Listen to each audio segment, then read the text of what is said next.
ذکر کی تو بہت سی برکات ہیں، اور اس میں سے یہ بھی ہے دو چیزیں جو ہے نا ذکر میں بڑا فائدہ دیتی ہے. ایک ہے کہ ٹارگٹ ڈیلی سیٹ کرے، جیسے 100 دفعہ یہ سبحان اللہ و بحمدہ کہا جاتی ہے، منیمم بیئر منیمم ہے کہ آپ یہ 100 دفعہ سورج نکلنے سے پہلے اور سورج غروب ہونے سے پہلے پڑھ لیں عصر کے بعد.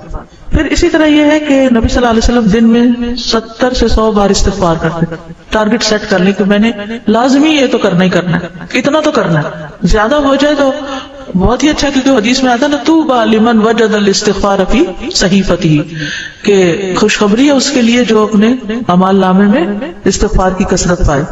پھر آپ دیکھیے درود شریف ہے، اگر کوئی اپنی ساری دعا کو درود شریف بھی بنا لے تو اس کے لیے ہر چیز کافی ہو جاتی ہے. کم از کم ایک تسبیح درود شریف کی، اور اگر وہ نہیں نصیب تو صبح 10 دفعہ، شام 10 دفعہ، دن کا آغاز اختتام تو لازمی درود شریف کے ساتھ ہو. پھر اسی طرح لا حول ولا قوت الا باللہ، جنت کے خزانوں میں اگر ہمیں دنیا کا کوئی خزانہ بتایا جائے تو ہم لوٹنے چلے جائیں اس کو، ٹھیک ہے، جنت کا خزانہ ہے وہ اکٹھا کرنے کے لیے. اس کی تسبیح کر لیں، لا الہ الا انت سبحانک انی کنت من الظالمین، کم از کم 100 دفعہ پڑھیں. 100 دفعہ نہیں 10 دفعہ ہی رکھ لیں، لیکن ڈیلی پڑھیں. پھر اسی طرح سبحان اللہ والحمد للہ ولا الہ الا اللہ واللہ اکبر، اس کی بے پناہ فضیلت اور اس کی بے شمار فضائل ہیں اگر اس کی ایک تسبیح آپ کر سکیں. اب یہ ہے کہ اتنا کچھ اوور ویلمنگ ہو جاتا ہے، یہ بھی کر لو، یہ بھی کر لو، یہ بھی کر لو.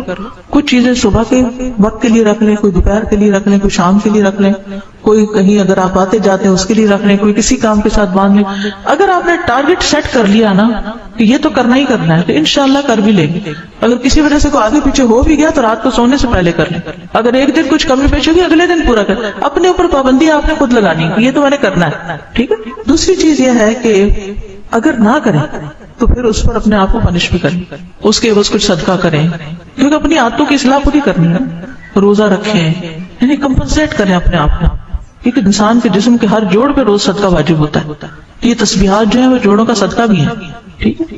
تو اوقات مقرر کریں، اپنے لیے خود مقرر کریں، خاص طور پر جو مسنون تعداد آئی ہے اس کی پابندی کریں.